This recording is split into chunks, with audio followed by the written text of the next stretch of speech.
Dear student, last जो lecture हुआ था, जो क्लास हुई थी, उसमें हमने चार्ज की एक वेरी इंपॉर्टेंट प्रॉपर्टी क्वांटाइजेशन के बारे में डिस्कस किया था कि जब भी कोई चार्ज एक बॉडी से दूसरी बॉडी पर ट्रांसफर किया जाएगा तो हमेशा एक मिनिमम चार्ज के इंटीग्रल मल्टीपल के फॉर्म में जाता है, यानी पूर्ण गुणज के रूप में जाता है।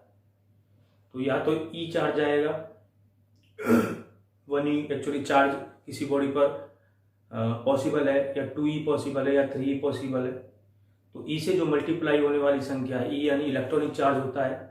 इलेक्ट्रॉनिक चार्ज मतलब charge of electron 1.6 Guna 10⁻⁻⁹ Coulomb. Coulomb is the unit of charge, actually ऐसा यूनिट ऑफ चार्ज। ओके, तो क्वांटाइजेशन जो प्रॉपर्टी है उसमें मैंने डिस्कस आपको यही किया था।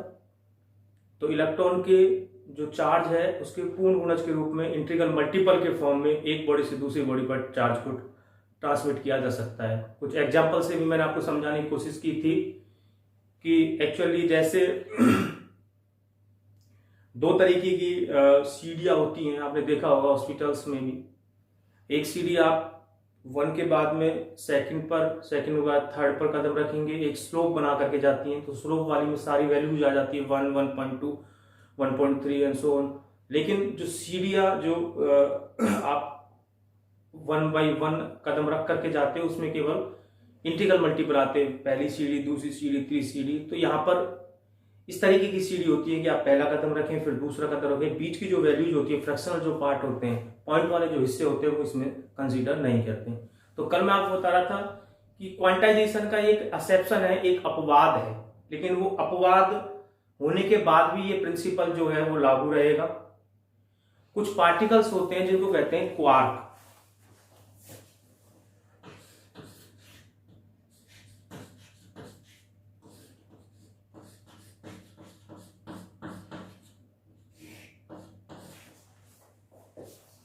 इन क्वार्क पार्टिकल पर बेटा चार्ज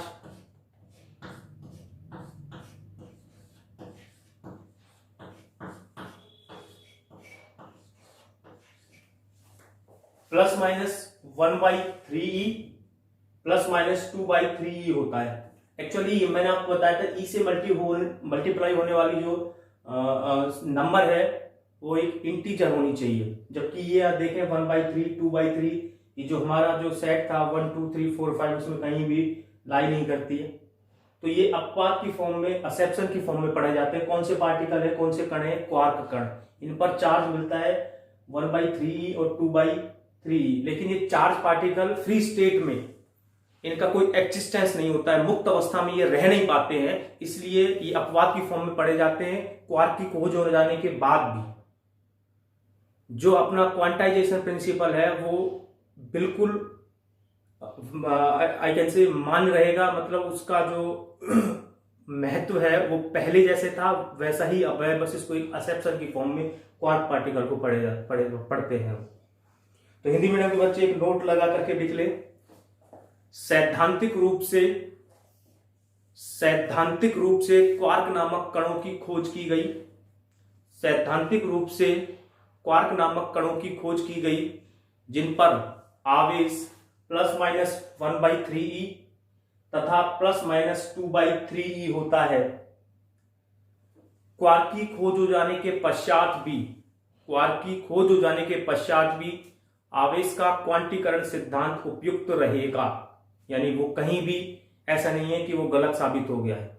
ठीक है, इंग्लिश मीडियम के बच्चे मैं लिखवा रहा हूं बेटा, एक नोट बना करके आप लिख लेंगे।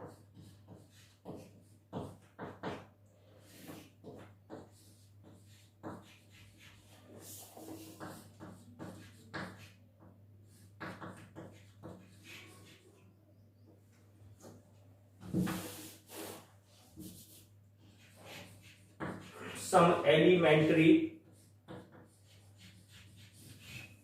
particles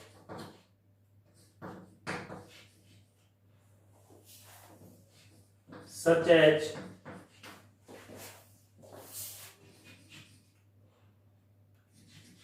neutron, proton are made with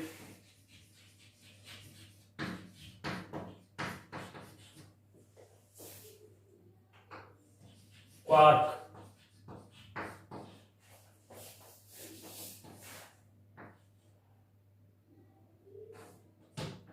1/3 comma plus minus 2/3 charge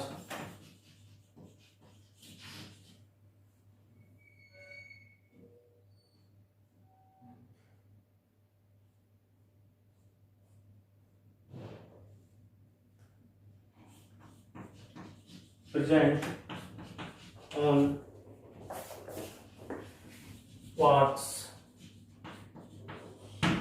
Okay,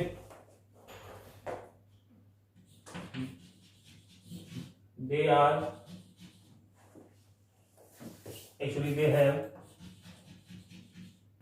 no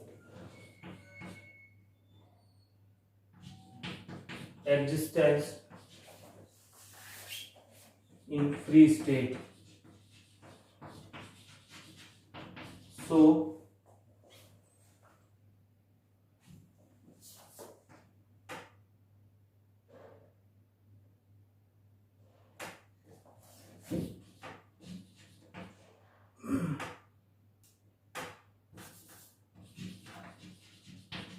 quantization of charge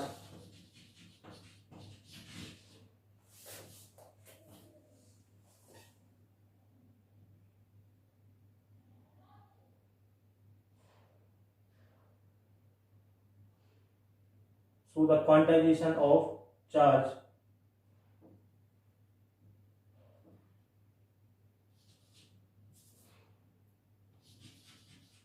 has significant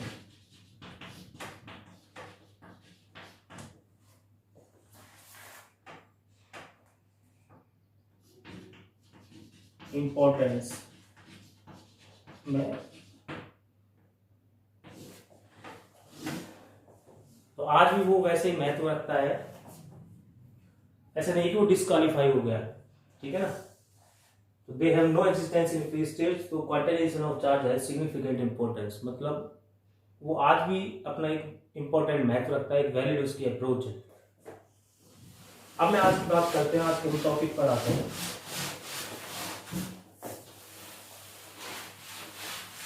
charge की एक next very important again property है, थोड़ी सी इजी है लेकिन फिर भी आप समझने की कोशिश कीजिए। कंजर्वेशन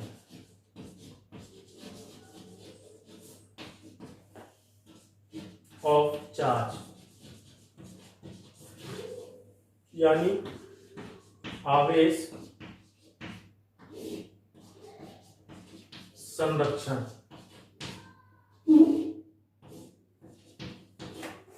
कंजर्वेशन ऑफ चार्ज, अब ध्यान से सुनिएगा। हमने एक एनर्जी का कंजर्वेशन लॉ पढ़ा है। एनर्जी का कंजर्वेशन लॉ क्या कहता है? Energy can neither created nor destroyed, but one form of energy can be converted into another form of energy. यानी ऊर्जा को आप उत्पन्न या नष्ट नहीं कर सकते, बस उसके रूप को एक फॉर्म से, यानी उसके रूप को आप जो है चेंज कर सकते हो, कन्वर्ट कर सकते हो एक रूप से दूसरे रूप में एनर्जी को। चार्ज भी इस संरक्षण नियम की अनुपालना करता है। चार्ज कंजर्व होता है, मतलब समय के साथ उसकी वैल्यू चेंज नहीं होती, पहली बात। यानी हिंदी में मैं बोल रहा हूं, आप हाथ पे हाथ लिखते जाएंगे। चार्ज इज कंजर्व, आवेश संरक्षित होता है। Next, in an isolated system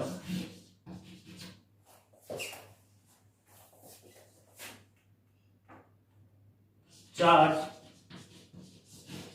remains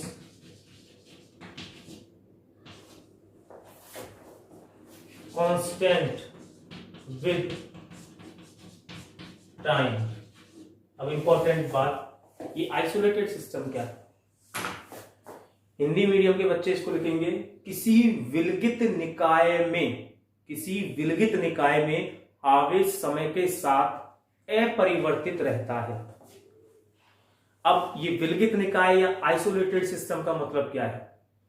isolated system या विलगित निकाय से हमारा मतलब है जिस निकाय में आप एक ऐसा सिस्टम, एक ऐसा निकाय, आइसोलेटेड सिस्टम होता है जो बाहरी जो एटमॉस्फेयर है, जो वायुमंडल है, जो परिवेश है, उससे ऊर्जा ना तो वो लेता है और ना उसको ऊर्जा जो है वो देता है, यानी उसकी एनर्जी जो है वो कांस्टेंट रहती है। और ऐसे सिस्टम में जो चार्ज है, समझ में आई बात, वो अपनी वैल्यू को चेंज नहीं कर सकता। जैसे फॉर एग्जांपल ये एक आइसोलेटेड सिस्टम है, अब इसमें सपोज 3 कूलम का चार्ज है, तो टाइम जैसे जैसे गुजरेगा यहां पर चार्ज 3 कूलम ही रहेगा, लेकिन इसका मतलब ये बिल्कुल भी नहीं है कि ये अंदर रीडिस्ट्रीब्यूट नहीं हो सकता। हाँ, वो पॉसिबल है, अंदर ये रीडिस्ट्रीब्यूट हो सकता है, अंदर वितरित हो सकता है 3 कूलम चार्ज, लेकिन पूरे अगर हम सिस्टम का चार्ज देखें तो वो 3 कूलम ही रहेगा। और ये विलगित निकाय आइसोलेटेड सिस्टम, यानी एनर्जी को ये ट्रांसमिट ना तो एटमॉस्फेयर में करता है ना उससे लेता है, तो इसका जो चार्ज है वो टाइम के साथ में क्या रहेगा, कंजर्व रहेगा। ओके, लेकिन इसका मतलब नहीं है कि ये अंदर रीडिस्ट्रीब्यूट नहीं हो सकता, यानी अंदर ये अपनी वैल्यूज को डिवाइड नहीं कर सकता, फर्दर अंदर डिवाइड कर सकता, लेकिन एक सिस्टम का अगर हम चार्ज देखें तो वो टाइम के साथ में क्या रहेगा, कांस्टेंट रहेगा। अगर बेटा किसी फिनोमिना में, किसी घटना में पॉजिटिव चार्ज मान लीजिए डेवलप हो गया, तो उसी टाइम, उसी क्षण, उसी फिनोमिना में, उसी पॉइंट पर उतना ही नेगेटिव चार्ज डेवलप हो जाता है। तो पहले मान लीजिए +3 डेवलप हुआ, तो उसी टाइम पर -3 डेवलप हो जाएगा उसी पॉइंट पर, तो टोटल चार्ज पहले 0 था, अब भी 0 है। यानी पॉजिटिव और नेगेटिव चार्ज अगर उत्पन्न होंगे तो वो एक साथ उत्पन्न होते हैं, खत्म होंगे तो एक साथ खत्म होंगे, यानी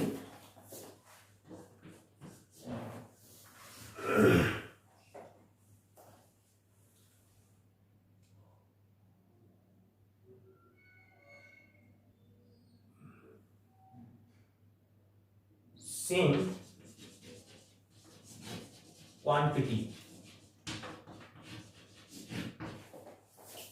of positive and negative charge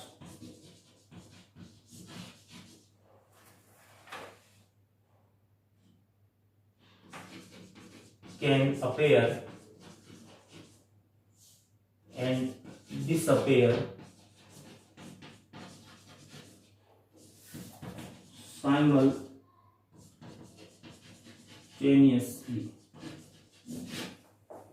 यानी हिंदी मीडियम में क्या होगा, पॉजिटिव और नेगेटिव चार्ज की समान मात्रा एक साथ उत्पन्न होगी, एक साथ ही नष्ट हो सकती है।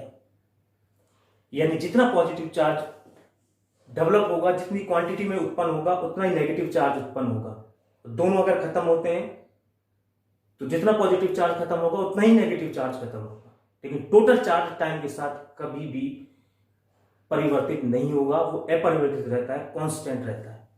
ओके, मैं कुछ एग्जांपल से आपको इस बात को क्लियर करना चाहूंगा।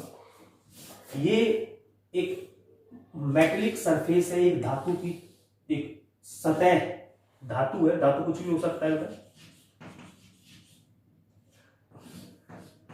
प्लेटिनम वगैरह कुछ, जैसे प्लेटिनम है, ठीक है, मेटेलिक सरफेस है, इस पर एक फोटोन आकर के गिरा। फोटोन क्या होता है, वो सब बात की बात है। फोटोन अभी समझिए, जो लाइट होती है उसको हम 2 फॉर्म में पढ़ते हैं, एक तो उसको तरंग रूप में वेव फॉर्म में, एक उसको पार्टिकल फॉर्म में पढ़ते हैं। तो ऊर्जा का जो छोटे छोटे जो बंडल्स होते हैं लाइट एनर्जी के, प्रकाश ऊर्जा के छोटे छोटे पैकेट्स होते हैं, उनको हम फोटोन कहते हैं। तो यहां पर आकर के प्रकाश का एक फोटोन, एक कण, एक ऊर्जा का एक पैकेट यहां पर गिरा। जैसे ही ऊर्जा का पैकेट गिरता है तो यहां पर 2 चार्ज डेवलप हो गए, यहाँ इलेक्ट्रॉन डेवलप हुआ। आप तो कहते हैं सर इलेक्ट्रॉन डेवलप ही नहीं होगा, चार्ज तो कभी उत्पन्न नहीं है। अरे होगा, लेकिन अगर इलेक्ट्रॉन डेवलप हुआ है तो उतना ही समान मात्रा का पॉजिटिव कोई ना कोई चार्ज डेवलप होगा, और ये पॉजिटिव चार्ज डेवलप हुआ। इस चार्ज का नया नाम बता रहा हूं, इसको कहते हैं पॉजिस्ट्रॉन, हिंदी मीडियम में भी। इस पॉजिस्ट्रॉन पर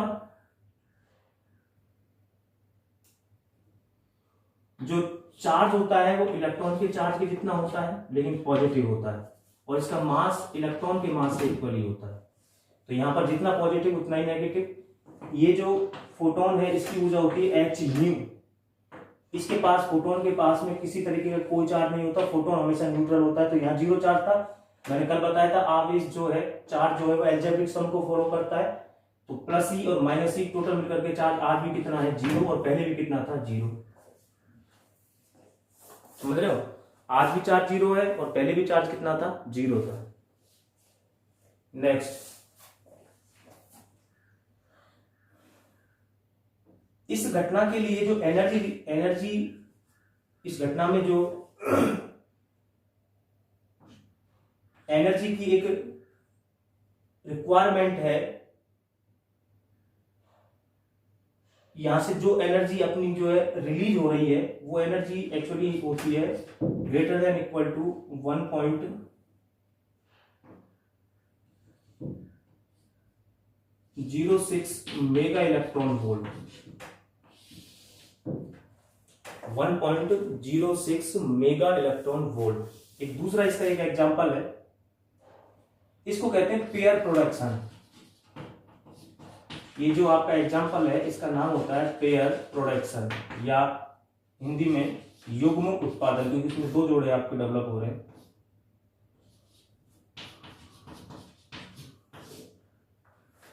दूसरी फिनोमेना होती है एनहिलेशन।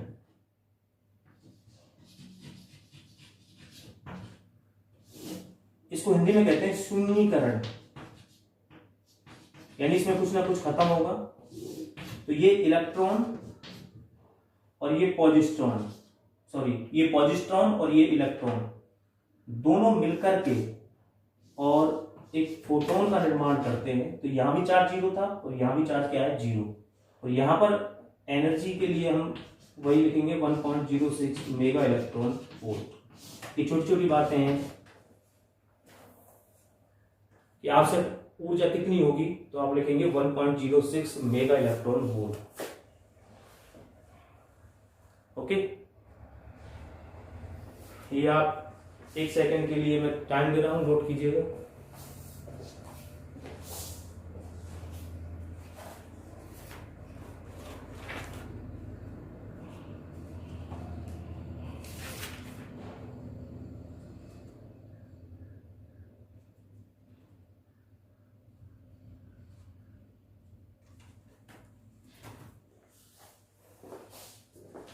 हाँ जी, आगे देखिए। पॉजिट्रॉन कहते हैं इसको, पॉजिट्रॉन है ना एक्चुअली, और ये 1.02 है। आई एम सॉरी, तो ये 1.02 मेगा इलेक्ट्रॉन वोल्ट है, और ये भी greater than equal to 1.02 mega electron volt. ठीक है, अब आगे देखिए। तो 2 तरीके के इसके एग्जाम्पल है, एक तो युग्म उत्पादन और एक एनाइलेशन या शून्यीकरण। नेक्स्ट देखिए,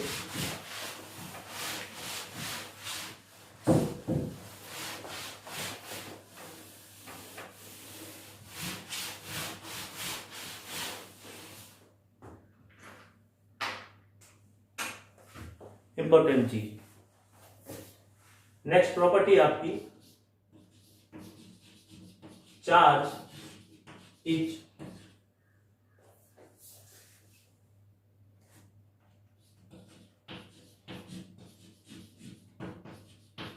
इनवेरिएंट। इनवेरिएंट का मतलब होता है निश्चरता। चार्ज इज इनवेरिएंट, या फिर मैं आपको इसको और थोड़ा सा सॉफ्ट करता हूं, इजी करता हूं। टिपिकल वर्ड हम काम में नहीं ले रहे हैं। Charge does not depend upon velocity. I think now it is more better than previous word. Okay, charge या आवेश वेग पर निर्भर नहीं करता, और इस प्रॉपर्टी का नाम होता है निश्चरता, इनवेरिएंट।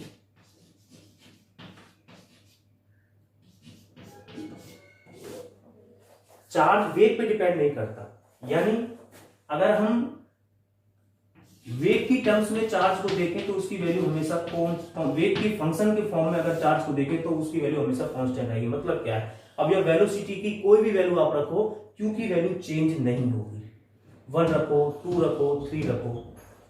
मान लीजिए कोई पार्टिकल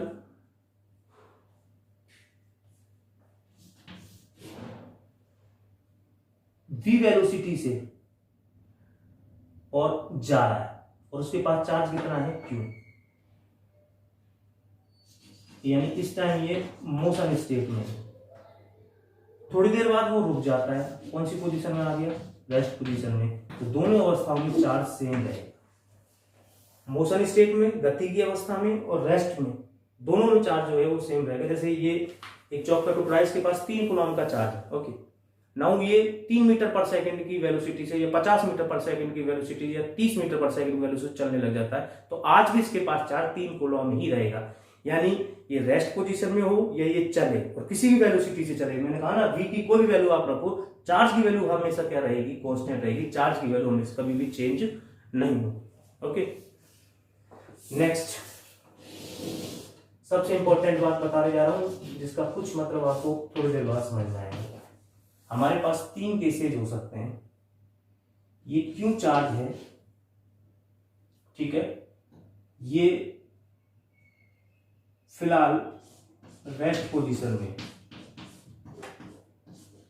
तो डेवलप करेगा इलेक्ट्रिक फील्ड, विद्युत क्षेत्र। कब, जब ये कौन सी पोजीशन में है, रेस्ट पोजीशन में। ये विद्युत क्षेत्र क्या होता है, यही तो हमारा चैप्टर है, तसल्ली, ओके। अभी सब समझ में आएगा कि क्या होता है विद्युत क्षेत्र। अगर रेस्ट पोजीशन में है तो क्या डेवलप करेगा, विद्युत क्षेत्र। और जरा ध्यान करके बताइए, जो हमारे चैप्टर का नाम है इलेक्ट्रोस्टैटिक, स्थिर वैद्युत की, हम उसमें ऐसे ही चार्ज को पढ़ते हैं जो मूव नहीं कर रहा है एक पोजीशन में, तो निश्चित रूप से हम ये पढ़ेंगे। अगर चार्ज मान लीजिए v वेलोसिटी से चलने लग जाए, लेकिन वेलोसिटी की जो वैल्यू है वो कांस्टेंट है, जैसे 3 मीटर पर सेकंड की वेलोसिटी से चल रहा है और लास्ट तक 3 मीटर पर सेकंड की वेलोसिटी से चले, तो ये 2 चीज डेवलप करेगा, इलेक्ट्रिक फील्ड। अब मैं पूरा नाम नहीं लिख रहा हूं, E मतलब इलेक्ट्रिक फील्ड और दूसरा B को कहते हैं चुंबकीय क्षेत्र या magnetic field, okay. Magnetic field या चुंबकीय क्षेत्र क्या होते हैं वो सब मेरा काम है। अगर चार्ज चले लेकिन बार बार अपनी स्पीड को चेंज करे, एक्सेलरेशन डेवलप करे, त्वरण उत्पन्न करे, एक त्वरित आवेश हो, तब E डेवलप होगा, B डेवलप होगा, प्लस साथ में विद्युत चुंबकीय ऊर्जा यानी इलेक्ट्रो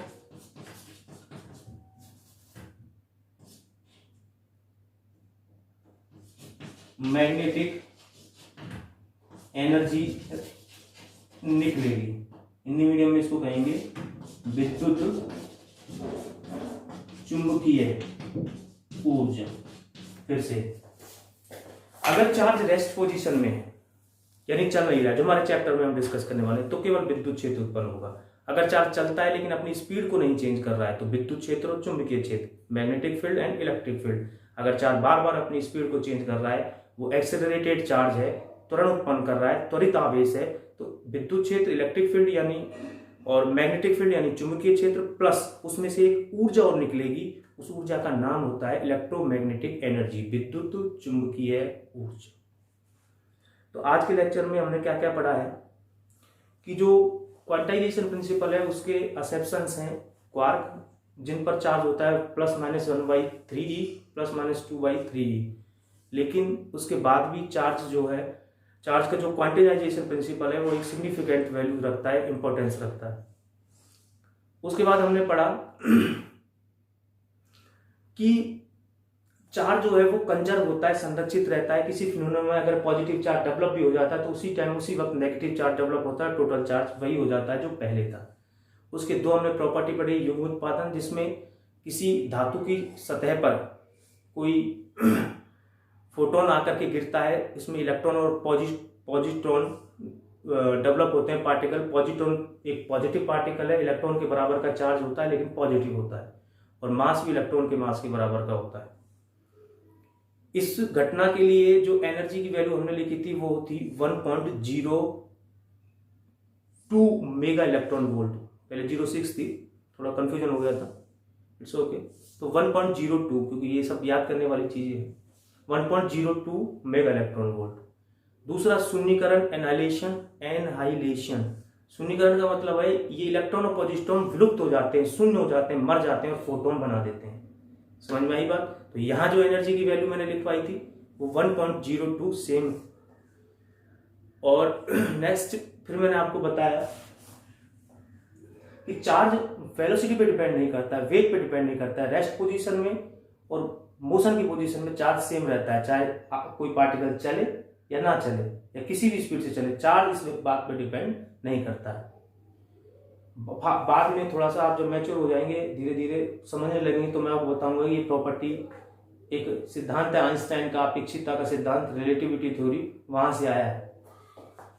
रेस्ट पोजीशन में तो मैंने बताया electric field, otherwise electric field और मैग्नेटिक फील्ड, विद्युत क्षेत्र चुंबकीय से क्या होते हैं वो मैं पढ़ाऊंगा। अगर वो उसकी जो वेलोसिटी है वो कांस्टेंट, और कांस्टेंट नहीं है तो बस एनर्जी वो निकल जाती है, विद्युत क्षेत्र चुंबकीय क्षेत्र तो बनते हैं। कल हम चार्ज, किसी बॉडी को चार्ज करने के मेथड पढ़ेंगे और उसके बाद में इसका न्यूमेरिकल जो पोर्शन है कूलॉम्स लॉ, और उसके बाद न्यूमेरिकल पोर्शन स्टार्ट हो जाएगा। ओके, वो क्वेरी हो तो आप कमेंट में लिखकर मुझसे पूछ सकते हैं।